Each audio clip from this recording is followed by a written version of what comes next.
Un jour, un événement, émission consacrée à l'interview sur les événements d'actualité. Et l'événement d'actualité qui a retenu notre attention ce matin, c'est la célébration par la communauté internationale de la journée mondiale de la protection de la couche d'ozone.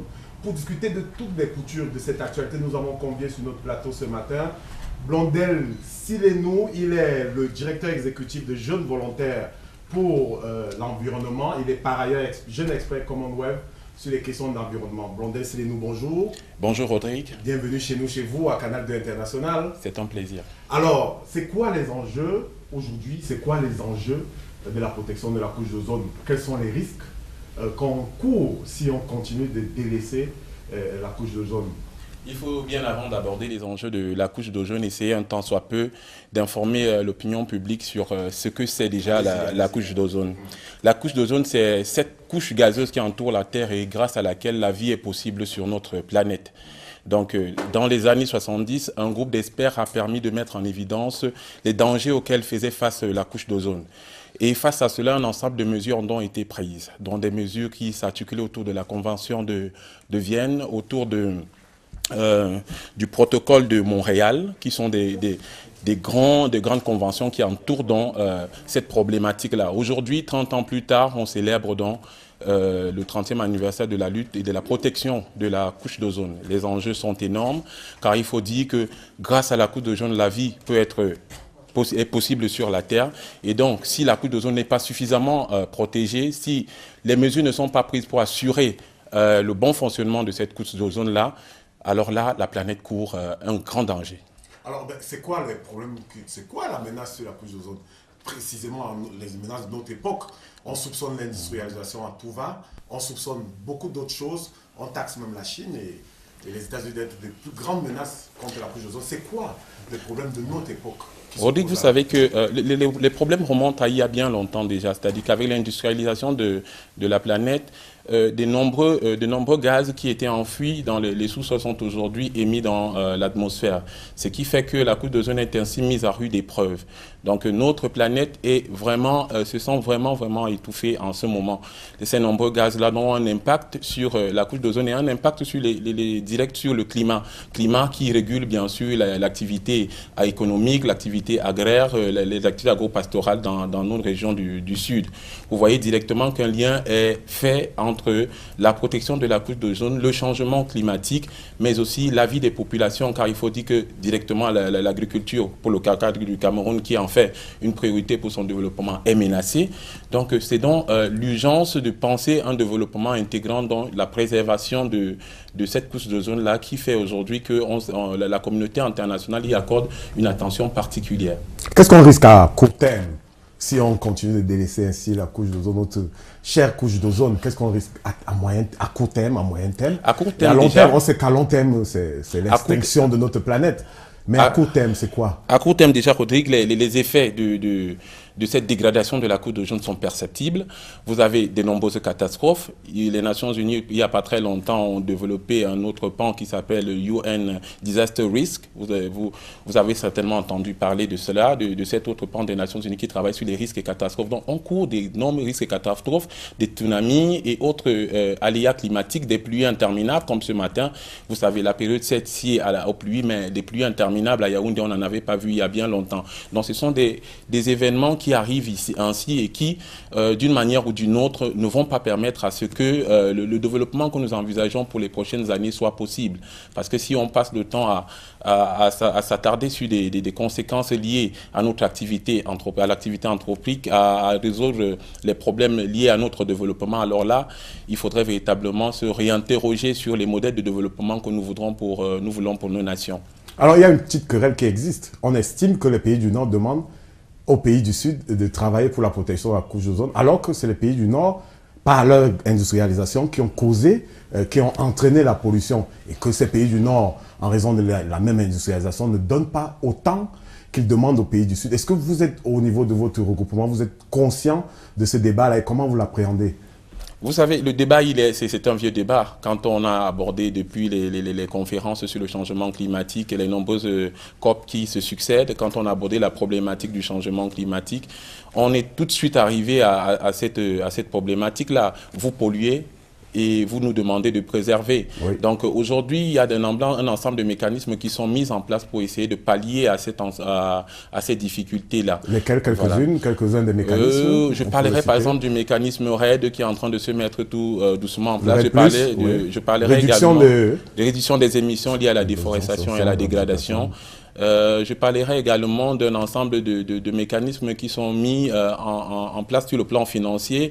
On parlera de la finance climatique, qui sont des mécanismes qui sont mis en place pour ainsi essayer de pallier au problème climatique qui est celui causé par les êtres humains de cette terre. L'encouragement pour l'économie verte. Mais il y a la COP, le sommet de Paris sur les changements climatiques, qui est initié par le Nord, une fois de plus, après le Brésil, après le sommet de la Terre à Rio, après le sommet de Copenhague, c'était en 2009, si mes souvenirs sont bien en place. Il y a une fois de plus les pays du Nord, peut-être après le détour au Brésil, qui prennent l'initiative de la protection de l'environnement et des changements climatiques, alors que la réserve mondiale aujourd'hui, la réserve verte, est au sud. Comment ça se négocie au niveau des milieux, des hautes sphères du monde entier? Vous savez, Rodrigue, la problématique du changement climatique n'est pas une problématique spécifique à une zone du monde. Elle est une problématique globale. Oui, c'est pour ça que seulement qu'on demande un peu plus aux pays du tiers-monde. Non, pas forcément. Qui ont besoin de s'industrialiser pour régler les problèmes de développement ou de mis-développement qui s'opposent à lui. Vous voyez, le développement qui est aujourd'hui proposé à l'Afrique est un développement qui devra prendre en compte un ensemble de paramètres. L'Europe ne voudrait pas, les différentes parties prenantes ne voudraient pas voir l'Afrique répéter les mêmes erreurs qui ont produit les conséquences que nous avons aujourd'hui. Il faudrait donc que l'Afrique, de par son approche de développement, intègre un ensemble de paramètres, intègre les lacunes qui ont été observées au travers du développement occidental. Je voudrais dire que quand on parle de changement climatique et de développement aujourd'hui, de développement durable, on n'interdit pas à l'Afrique de se développer. On ne dit pas que l'Afrique ne devrait pas se développer. On dit que le développement de l'Afrique devrait prendre en compte un certain nombre de paramètres. Il ne faudrait pas commettre les mêmes erreurs qui ont été commises par le passé. Donc c'est pour ça qu'il y a un ensemble de négociations qui sont donc initiées et qui aujourd'hui nous amènent à nous regrouper prochainement à Paris pour des engagements contraignants vis-à-vis des différentes parties prenantes qui ont signé Est-ce que les décideurs africains sont conscients de ça? Est-ce qu'ils disent, bon, les autres ont fait des erreurs, on ne va pas retomber dans les mêmes erreurs pour sauver la planète? Est-ce que c'est ce discours que les décideurs africains tiennent au niveau des forats, différents forats qui s'organisent autour des changements climatiques? Vous savez, moi je suis particulièrement les décideurs ou bien les négociateurs du Cameroun qui sont conduits par le docteur Amougou. Et je peux vous garantir que la position que prend le Cameroun et l'espace Comifac est une position louable et une position que notre organisation soutient. Comifac, c'est la Commission des forêts de l'Afrique centrale. Voilà. Donc dans le bassin du Congo, il y a donc un groupe de négociateurs qui négocient pas seulement pour le Cameroun, mais pour l'ensemble du bassin du Congo qui est le deuxième poumon après l'Amazonie. Vous voyez, la position du Cameroun est celle qui dit, et celle de l'Afrique centrale est celle de un développement, une protection de l'environnement, oui, une réduction des émissions de gaz à effet de serre, oui, mais toutefois un développement, une politique qui permet de mettre en place un développement efficace des nations. Donc si les processus RAID obéissent à ou bien partage épouse la philosophie de développement de l'Afrique, alors là, oui, le Cameroun s'engage. C'est un peu cette position que nous accompagnons et c'est ce pourquoi nous nous mettons aux côtés de notre gouvernement pour travailler et faire passer le message auprès de la cible pour laquelle nous travaillons, à savoir les jeunes. Il y a eu un plaidoyer, on a le sentiment que ce plaidoyer a fait long feu. Il y a un plaidoyer selon lequel les pays du Sud souhaitaient qu'il y ait un financement pour encourager la préservation de la... Qu'est-ce qu'il est devenu ? Les négociations se poursuivent autour de la finance du développement, autour de la finance du climat, autour de l'économie verte. Ce sont des grands enjeux comme ceux-là, de la négociation de comment est-ce que ces financements vont être gérés. Parce que vous savez qu'aujourd'hui, la problématique de la corruption et de la gouvernance pose vraiment problème dans les pays du Sud. Les pays européens disent oui, on veut bien donner notre argent pour effectivement assurer un développement durable en Afrique. Mais toutefois, on voudrait avoir des garanties qui nous permettent de savoir que les fonds qui seront mis dans ces fonds, dans cette basket fonds ne seront pas utilisés à des fins que nous connaissons tous au niveau de nos pays du Sud. Et si on donne un angle local au traitement de cette actualité, il nous reste un peu moins de 5 minutes pour notre entretien. Alors au Cameroun, comment on a appréhendé, comment la journée s'est célébrée au Cameroun? Est-ce que les institutionnels sont liés à la société civile pour dégager les vraies problématiques? Est-ce que vous avez eu ce sentiment-là, vous qui êtes acteur proche, vous qui êtes au chaudron au quotidien, vous avez eu ce sentiment? Eh bien, il faut dire que cette année, comme des années précédentes, on a essayé de faire un tant soit peu quelques petites manifestations. Mais qu'à cela ne tienne, j'ai toujours un sentiment de goût, un goût d'inachevé. Parce qu'on va célébrer la journée, c'est comme toutes les autres journées, on célèbre, oui, à grande pompe avec des cérémonies. Mais à la base, réellement, il n'y a pas une action véritable qui suit. On a noté l'action du ministre Taïga hier. Bon, le ministre est sorti pour une conférence. Oui. On en a déjà vu assez. C'est déjà ça. Donc bon, on ne va pas reprocher l'action. C'est déjà un début d'action. Vous avez des nouvelles conclusions à conférence, les recommandations? Bon, nous, au niveau de notre organisation, nous travaillons. On a un groupe de jeunes issus des universités qui travaillent et qui élaborent des propositions. Il faudrait dire qu'on a déjà fait cela avec le Commonwealth où j'ai eu l'occasion de participer pour la conférence des Nations Unies qui se tiendra à Paris prochainement. Donc, on a déjà élaboré une sorte de document de position là-bas. Et par la suite, notre organisation et ses partenaires prévoient d'organiser une série d'événements qui vont permettre d'élaborer des propositions allant toujours dans ce sens et prenant en compte tous les enjeux de l'heure. Donc, nous continuons de travailler et toute l'équipe de jeunes volontaires au Cameroun est mobilisée pour la cause. Reparlons de COP21 pour sortir, pour boucler notre entretien. C'est en novembre, si les souvenirs sont en place. Alors, qu'est-ce que le Cameroun apporte à la COP21 à côté de ce qui est institutionnel? Bon, est-ce que vous avez pris contact avec le gouvernement? Est-ce que la société civile s'organise à son niveau? Quel sera le son de cloche du Cameroun au sommet de la Terre sur les questions de changement climatique à Paris? Je parlerai pour la jeunesse parce que je suis plus informé de ça. Au niveau gouvernemental, il faudrait s'adresser à... C'est l'avenir du monde, la jeunesse. Voilà.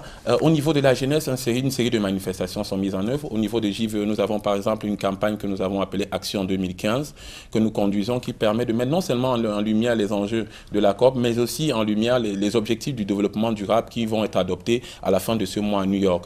Il faut dire en passant qu'on va passer de OMD à ODD dans les jours à venir. Vous pouvez définir les cibles. Donc, OMD, Objectif du millénaire pour le développement, ODD, Objectif du développement durable. On a passé 2015, voilà. On n'a pas atteint tous les OMD, on change de cap. Il faut véritablement mettre en place une nouvelle stratégie qui va permettre véritablement que les populations, que le développement à la base soit. Et c'est un peu ça, c'est pour ça qu'on est parti de environ 9 OMD à 17 ODD. Oui. Voilà, donc et là, maintenant, c'est plus spécifique. C'est plus spécifique. Dès le 25 septembre, la conférence va se tenir à New York et à l'issue de cela, les ODD seront effectivement opérationnels. Il faut dire que tout a déjà été adopté par lors des conférences précédentes. Donc nous continuons de joindre notre pierre à l'édifice afin que véritablement les grands chantiers dans lesquels nous sommes tous investis puissent aboutir. En tout cas, on suit ce sujet, puisque le sommet de Paris arrive. Il y a d'autres rendez-vous pour parler de la protection de la couche d'ozone et des questions environnementales en général. Mesdames, Messieurs, c'est ici que nous mettons la clé sous le paillasson pour cette édition d'un jour, un événement de l'avant-dernière de la semaine. La dernière édition, c'est demain. Nous parlerons certainement de ce putsch, de ce coup d'État au Burkina Faso, un coup d'État qui intervient moins d'un an avant ou moins d'un an après la chute de Blaise Compaoré. Il paraît, d'après les informations qu'on a, que c'est le retour de ses affidés à Ouagadougou. Mesdames, Messieurs, retrouvons-nous demain pour parler de cette actualité avec un autre invité pour cet événement-là. Bonjour à tous.